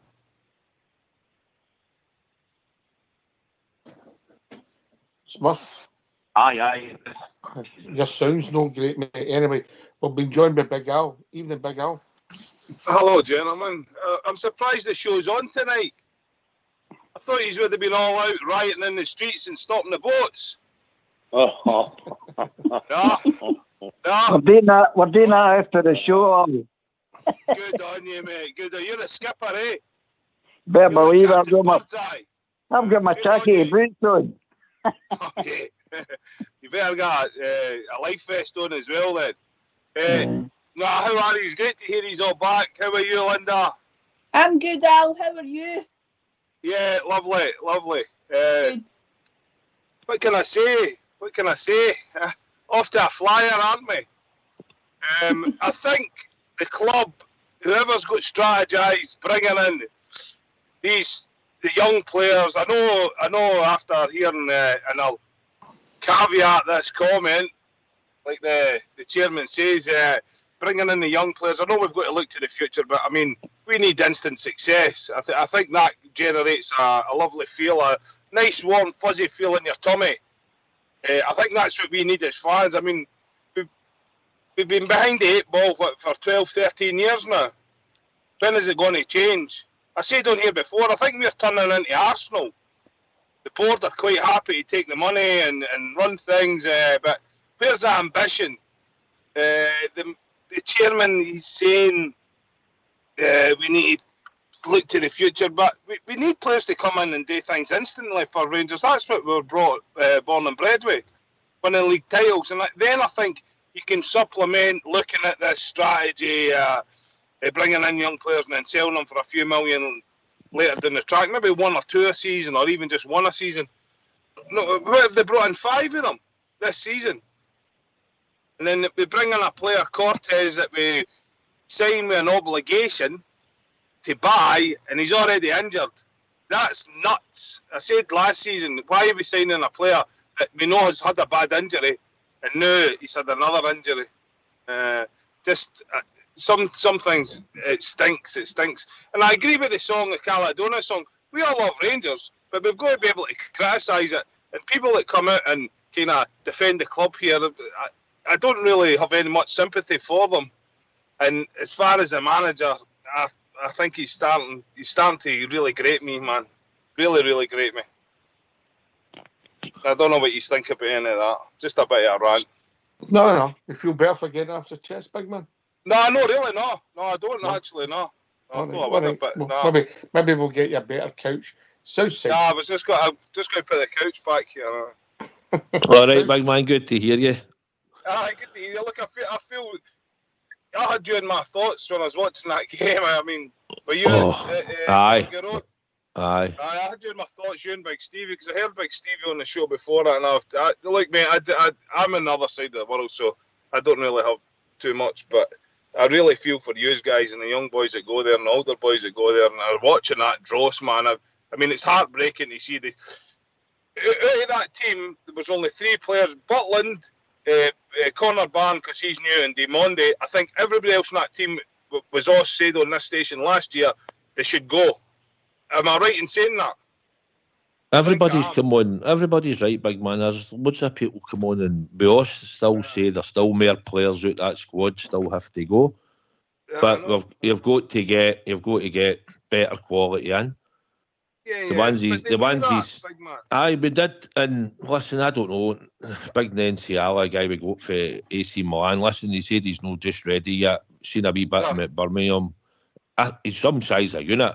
The boy might get some chance this season. I don't know. We will have to rotate fullbacks because Balogun will not play all the time. And if Ben Davies gets sold, if we can maybe move him on, we might be able to bring in another quality centre back. But I caveat that Balogun, I like Balogun, so Balogun he can stay. But aye, but at the end of the day, you're going to come up against fast players in Europe and all when you're in the European scene. And Big Balogun's not got a lot of pace. He's got a bit of recovery, but we need to get, we need to freshen up the whole squad. And the now he's stuck with certain players on the out the door yet. Big owl like Hagi, Cantwell.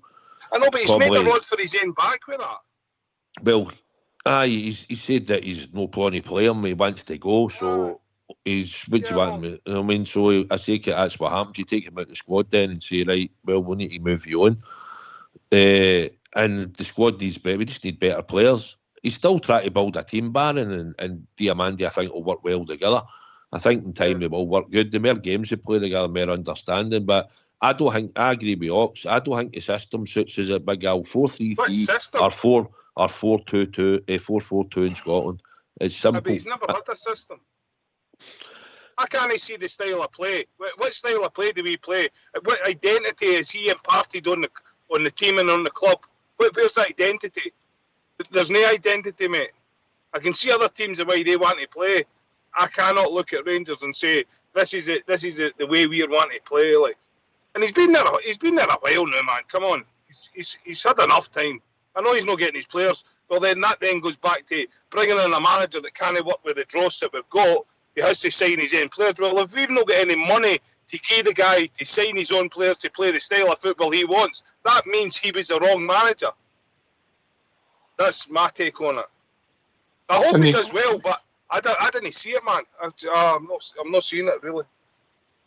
And back in you come, Southside, then we'll go back to London, then I'll go round the board. Aye, sorry, I'll shut up. No, on that, Big Al, the players that he stuck out in the park on Saturday should have known a system then because they've been there long enough. Do you know what I mean? It's simple as that. I just thought Hearts outran his out-40s at the start. And I'm just thinking that's no happening here. And as I said to Fox, we have been a bit critical, and it is only the first game. He's trying to build a team. We could more or less knew that none of the new signings were going to start, apart from Connor Barron. And I just thought we had to get a result. I wanted to get us the 3 points. I don't think Hearts were any great shakes, and that team were probably good enough to get a result. It should have been good enough, but we're not creating. Aye, we're just not creating a lot of chances. We're not consistently creating a lot of chances. 1 point for last season. Aye, but it will get better. I think we're maybe 3 or 4 players now away from making a big difference. I think it probably maybe get 2 in, 2 out in the next week to 10 days would help. But it is what it is, and we'll just have to go with it, Big Al. We're all frustrated. Said to Fox. Aye, but I know we shouldn't. I do want better. I do want better. But listen, everybody that was there fought hard and murdered to get a ticket. Go there. Everybody was for the faces that you knew and seen and spoke to, but everybody the same opinion coming out of that game on Saturday. You know, there was nobody saying, "Oh, well, he's trying to build a team and it's all right. We only got a point. It's a good point to get at Hearts." That wasn't the feeling that was coming out of Tynecastle on Saturday, big man, for the support that was there. You know, I feel for these, man. I really do. I feel for you guys that go there week in, week out and spend your hard-earned cash and Yous deserve better, and every Rangers fan deserves better. So I hope you're listening, the board of Glasgow Rangers. We cannot keep going on like this, because all this is creating is a apathy, and end up that's what you accept. That's what you accept. I don't know where the club has gone and what they're doing. And as for some of the other stuff that's went on behind the scenes, the stadium thing, the objective there is to make the stadium better for our disabled and less fortunate fans. I'm fully behind that, but come on now. I know that there is procurement issues. I deal with that myself. It can be a major, but if you've got a major project going on, you make sure that that's in place 18 months, 2 years before you break ground. You make sure stuff is actually landed on site before you break ground. That's absolutely wrong what's happened there, that we're away from our home. Aye, that's a whole other story, and that's added to the hangover, Alan. Yeah, definitely. Oh, that's what I'm saying. It's all these incremental things that all add up, that add to the frustration. Look, we're all behind our team. We all love Glasgow Rangers. You cut us, we're blue. But these things can be developed and can be, whether somebody behind the scenes hasn't got their eye on the ball completely, with the CEO or whatever his name was that left as well. Why was there not a smooth transition there? Who's dealing with this signing policy? Who's come out and thought it'd be a great idea to bring in 5 project players when we needed at least 4 or 5 first team players, and then bring in the project players there and after. Once you're built for a position of power, but behind the 8 ball again, man. Recruitment, it's a continual theme. In you come, Linda, then we'll go to Prince Eve Smurfs. All right, in you come. Yeah, I think it is a combination of a few things. But see, in terms of the team that started on Saturday, I think we're just disappointed that when we've went into this new season, we were looking for a freshness about the team, and there was only one new player in the starting lineup, Connor Barron, who, by the way, did do quite well. And we're looking forward to seeing more of him. And you're right, it's all project players, not ready to start, maybe not up to speed. But I think I'll see the starters, the genuine starters that are coming in. We needed to sell players before we could actually go and spend money. And I know that's a whole other discussion. Why are we in that position, etc. But I think that's right, Al. It had to be players going out before we could actually spend money to bring players in. But I just don't want another season like we had last season and the season before, Al. And I think that's what's causing a lot of the despondency between the fans, I think. Oh, you're right, Linda. You're always right. I'm not going to argue with you, and I sympathise with you as well. But can we not go to the bank and ask them for some money, get a mortgage on, just to get players in? I mean, yeah, that's where you're hamstrung with FFP, mate. That's the problem. We need to get a wage bill done, mate. Aye, we need to get that done. Aye, I read about that actually. It's a bit of kicking the clackers, that. Aye, so then you have to get maybe Cantwell and Hagi need to go out the door to free up that wages, and if you get some Tondo as money well. Mate, I'll tell you now, mate, he ain't gone nowhere. No, I know, because somebody says, is he in 28 grand a week? I don't think he'll be far away from it. You're a Smurf? Oh my God. Aye, sorry. No, I don't disagree with it, and I'll say this. It's just pure frustration. Financial fair play does come into it. The only way to sort of mitigate that is to grow the club. And that's why I really think that, we've had a board of directors. These guys have been on the board of various guises, they've been investors, etc. I think I'd like to see the club getting sold. Serious investors. These are the serious people, but people who are going to come in, going to be right physical structure and the footprint of Ibrox, and invest in the stadium in a serious way. And the capacity to be 15 to 20,000. We'll get 20 to 70,000 every week. We're not going to do that. But we might 60 or 65 and a year on your turnover. And that. Smurf, I'm going to have to let you go, mate. Your sounds, you're coming in and out, mate. And I know you've got good points you want to make. Oh, no bother, mate. Try and come back on maybe Wednesday. I'm sure the same points will still being talked about. Bob, Jer? Look, Gogs, I'm going to go as well, mate. I need to go and take the kids to school. But thanks very much for your time and keep it going for the Rangers, all right? All right, mate. Any chance when you next do it, Al? Oh, I don't know. I'm a very busy man. Very busy man. Kids right, to take mate. to school, dinners to make for wives. Never ends, Not mate. plural, just Never one ends, wife. mate. But she's double. Right, take care. Take care. Cheers, mate. Night, See you later, Biggin. Right, all the best, all the best. Thank you. Bye. But Bill says she doesn't listen to us, Southside. Aye.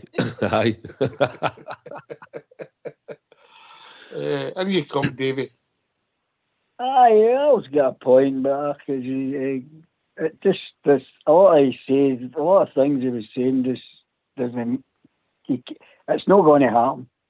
We are where we are, and then we've got to deal with it. I mean, we can talk all night about this, that, next thing. Good point, bad point. I'm going to keep my.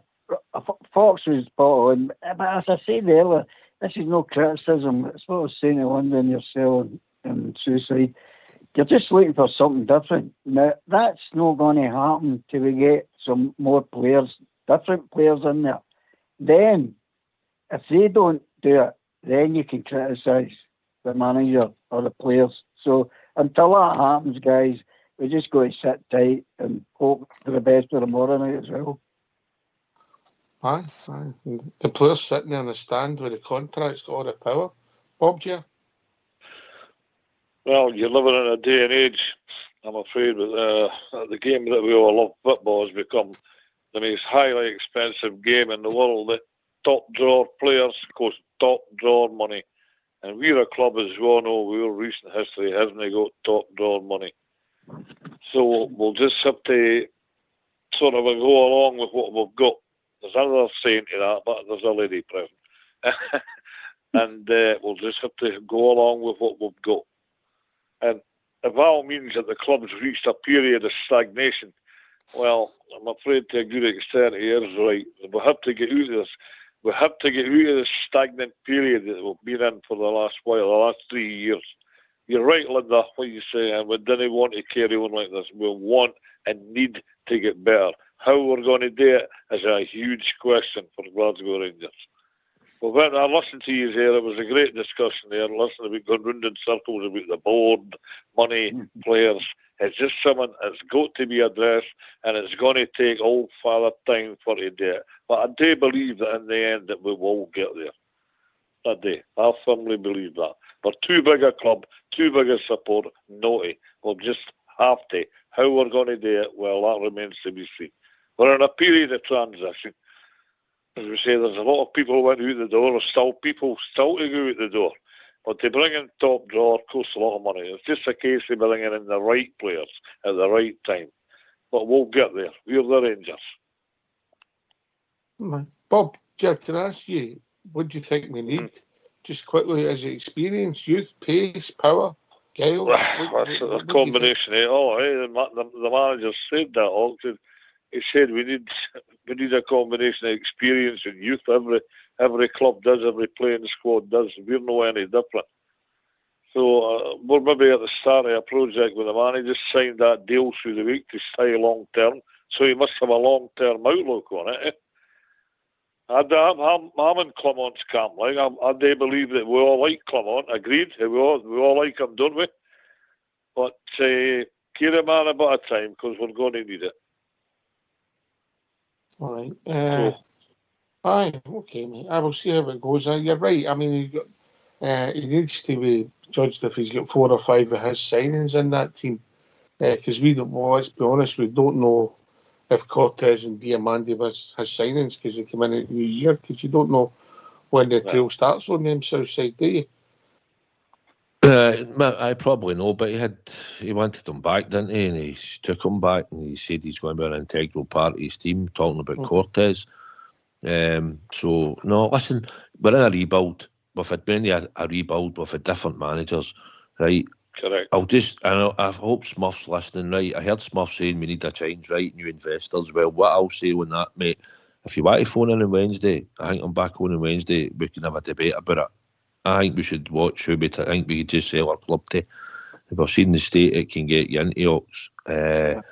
And at the end of the day, if it didn't go right and we got certain investors in and they wanted to get rid of it, imagine Mike Ashley coming in and taking a chunk of us. Not a chance, mate. Not a chance. Because that could easily happen. He's got plenty of money he could willingly spend. He knows how much money which he could make at us and how much he's already took out of us. So, no, we could have a debate about how forward the board should go and stuff like that. But the now we're trying to reinvest, they're putting money there, we're getting rid of players, we're trying to return out of players in the club, and we need to get success with it at the same time, and that's the most frustrating thing, you know, Ox. But I'm no for just saying sell the club to whoever right at this moment, mate. All right, last word for your good self, Davey. That was spot on for your side there. Great show, loved it. It's great to be back listening to all the guys, and the bottom line is, guys, no matter what happens, we all stick together because we are the people and we always will be the people. So it's a pleasure speaking to you all again. I'll catch you probably tomorrow night. So it's good night for me and good night for the Monday cleaner. Good night all. Good night, Davey. Good night. Bob, yeah. I can only reiterate what David says there. Great show, brilliant show tonight.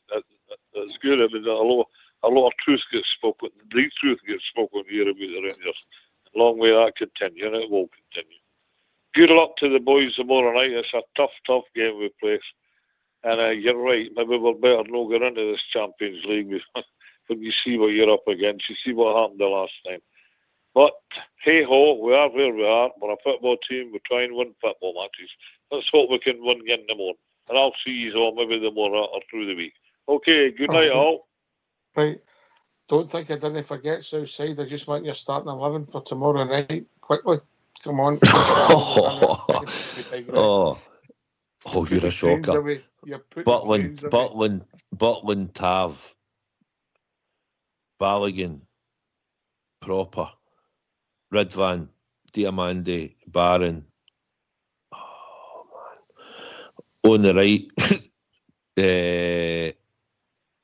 I'm going to take a chance and say Czerny. I hope he starts him. I just don't want to see Scott Wright, but so I'll go with Czerny. It's going to be Tom Lawrence, isn't it?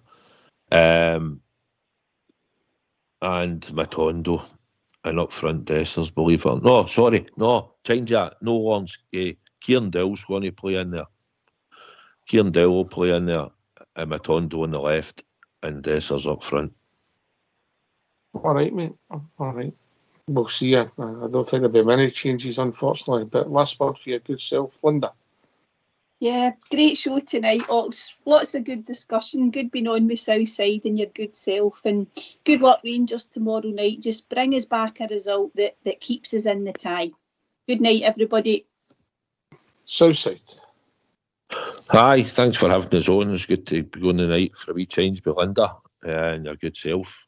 Good show, mate. As always, everybody's entitled to their opinion, mate. It's good to hear people come on and say that.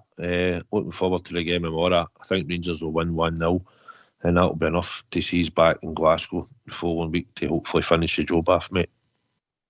Yeah, I've had a lot of texts outside. People want to hear Fox on the show more often, yeah? Do you agree with that? Aye, of course, mate, yep. I agree with that also. I agree with that. Can I thank Davey for joining us? Fox, of course. Al for Australia. Smurfy's sound wasn't great, and of course the one and only Bob here. Thanks to Linda and Southside for doing the show. Fox and Old School Blue for doing the technicals. Fox will be looking for double wages tonight. Thanks for listening. Rangers Radio will be back tomorrow night at 6 p.m. 6 p.m. with a pre-match show when we get the team for Poland in the away game against Dynamo Kiev. A famous game and a famous name, paper history in 1987. We'll see how it goes tomorrow night, but we'll be back at 6 p.m. because it's a 7 o'clock kickoff. Thanks for listening. Thanks to all the callers. Take it away, Old School Blue.